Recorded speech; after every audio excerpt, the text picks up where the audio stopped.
حضرت ابو بکر صدیق رضی اللہ عنہ کی ولادت عام الفیل کے 2.5 برس بعد ہوئی، یعنی سن ہجری کے آغاز سے 50 برس 6 مہینے قبل۔ آپ حضرت صلی اللہ علیہ وسلم سے کم و بیش 3 برس چھوٹے تھے۔ اس حساب سے سن 571 عیسوی آپ کا سن پیدائش قرار پاتا ہے۔ عتیق کہلانے کی وجہ، طبری نے ایک روایت نقل کی ہے کہ حضرت ابو بکر صدیق 3 بھائی تھے اور ان کے نام عتیق، معتق اور عتیق تھے، لیکن اصل یہ ہے کہ عتیق نام نہیں بلکہ لقب تھا۔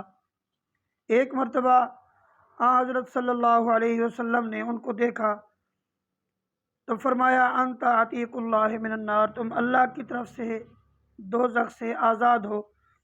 اسی وقت سے ان کا لقب عتیق پڑ گیا۔ اس کے علاوہ حضرت عائشہ صدیقہ رضی اللہ عنہ سے بھی صاف تصریح ہے کہ عتیق آپ کا لقب ہی تھا۔ صدیق کہلانے کی وجہ، آپ کا دوسرا لقب صدیق تھا۔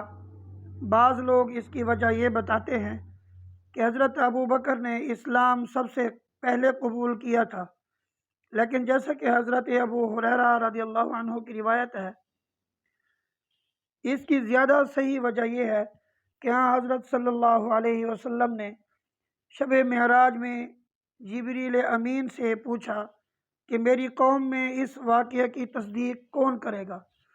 انہوں نے جواب دیا کہ ابو بکر آپ کی تصدیق کریں گے، وہ صدیق ہیں۔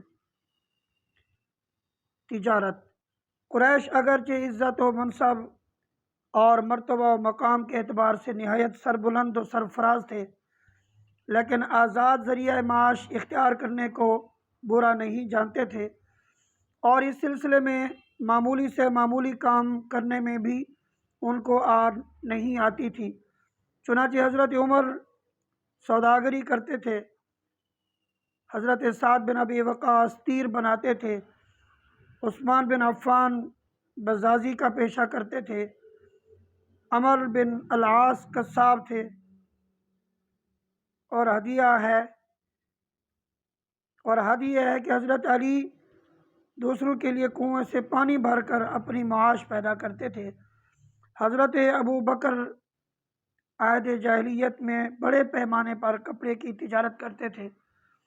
اس سلسلے میں شام اور یمن کے متعدد سفر بھی کیے تھے۔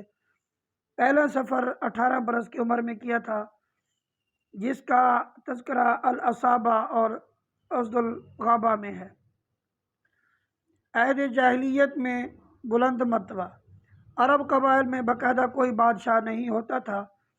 قریش سب سے ممتاز تھے، اس لیے اس قبیلے کی مختلف شاخوں نے مختلف خدمات اپنے ذمے لے رکھی تھی۔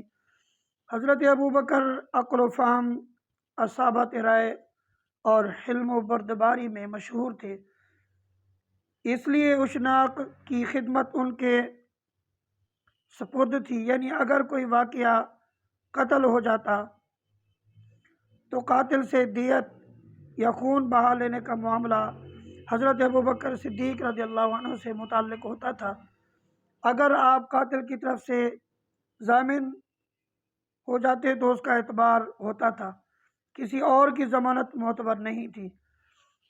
علم الانصاب والاحبار کے ماہر تھے۔ ایک روایت ہے کہ شعر بھی کہتے تھے، مگر اسلام کے بعد شعر گوئی ترک کر دی تھی۔ ابن سعد نے حضرت رسول اللہ صلی اللہ علیہ وآلہ وسلم کے مرثیہ میں آپ کے کچھ شعر نقل کیے ہیں۔ سلامت فطرت، حضرت ابوبکر صدیق رضی اللہ عنہ کی فطرت شروع سے ہی سلیم تھی، چنانچہ آپ کو اسلام سے پہلے بھی بت پرستی سے نفرت تھی اور شراب نوشی کو بھی برا جانتے تھے۔ جلال الدین سیوطی نے تاریخ الخلفاء میں ابو نعیم کے حوالے سے حضرت عائشہ رضی اللہ عنہ کا یہ قول نقل کیا ہے، ابو بکر نے عہد جاہلیت میں بھی شراب اپنے اوپر حرام کر رکھی تھی۔ آپ کا مزاج اور افتاد طبع حضرت صلی اللہ علیہ وسلم کی خلق عظیم سے کس درجہ مشابہ اور قرین تھی کس درجے مشابہ اور قرین تھی؟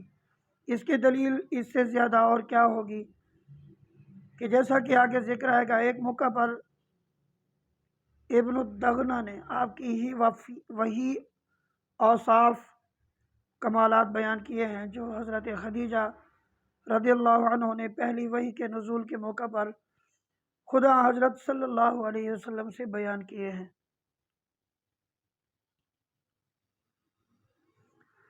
حضرت صلی اللہ علیہ وسلم سے دوستی ہم عمری کے ساتھ اسی ہم طبعی اور مزاجی توافق کا نتیجہ تھا کہ آپ میں اور حضرت صلی اللہ علیہ وسلم نے دوستی تھی۔ حافظ ابن حجر نے میمون بن مہران کا قول نقل کیا ہے کہ ابو بکر صدیق رضی اللہ عنہ تو رسول اللہ صلی اللہ علیہ وآلہ وسلم پر بحیرہ ریب کے واقعے کے بعد ہی سے ایمان لے آئے تھے۔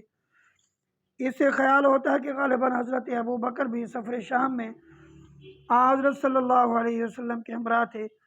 اس کے علاوہ حضرت صلی اللہ علیہ وآلہ وسلم اور حضرت خدیجہ رضی اللہ عنہا میں نکاح کی جو گفتگو ہوئی تھی اس میں بھی حضرت ابو بکر واسطہ تھے۔ اس سے ثابت ہوتا ہے کہ حضرت صلی اللہ علیہ وسلم اور حضرت ابو بکر صدیق رضی اللہ عنہ دونوں کے دوستانہ تعلقات دیرینہ تھے۔ بعض مورخین نے لکھا ہے کہ نبوت سے صرف 1 سال پہلے دونوں میں دوستی ہوئی۔ یہ صحیح نہیں ہے۔ اسلام کے بعد یہ تعلق اس قدر گہرا ہو گیا کہ حضرت عائشہ رضی اللہ عنہ فرماتی ہیں کہ ہم پر کوئی دن ایسا نہیں گزرا جب کہ حضرت صلی اللہ علیہ وسلم ہمارے گھر صبح و شام نہ آئے ہوں۔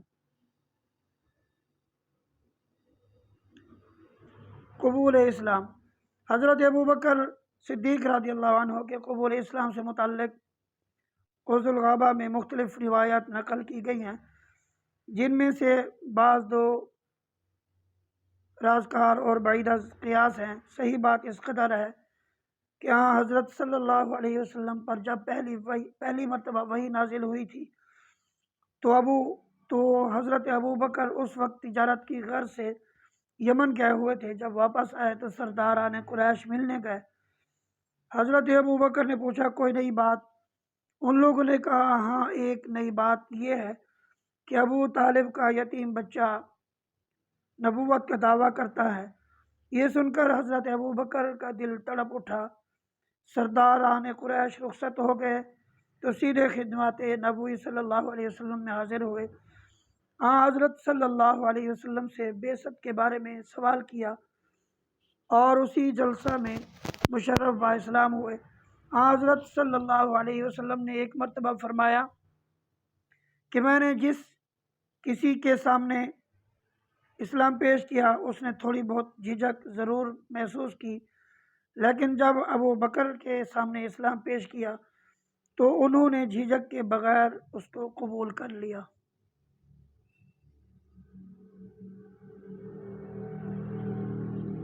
بحیثیت پہلے مسلمان کی بحث سب سے پہلے مسلمان کون ہے؟ اس میں مختلف روایتیں ہیں۔ بعض میں حضرت علی اور بعض میں زید بن حارثہ کو یہ شرف دیا گیا ہے۔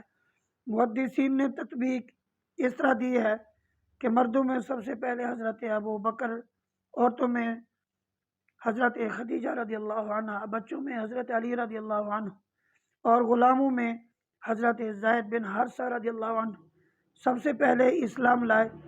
چنانچہ عمار بن یاسر کا بیان ہے کہ میں نے جب پہلی مرتبہ حضرت صلی اللہ علیہ وسلم کو دیکھا تو اس وقت آپ کے ساتھ صرف 5 غلام، 2 عورتیں اور 1 ابو بکر تھے۔ حافظ ابن حجر نے مقدمہ فتح الباری میں ان 5 غلاموں اور 2 عورتوں کے نام یہ بتائے ہیں: بلال، زید بن حارثہ، عامر بن فہیرہ، ابو فقیہ، یاسر، خدیجہ رضی اللہ عنہا، سمیہ والدہ عمار بن یاسر۔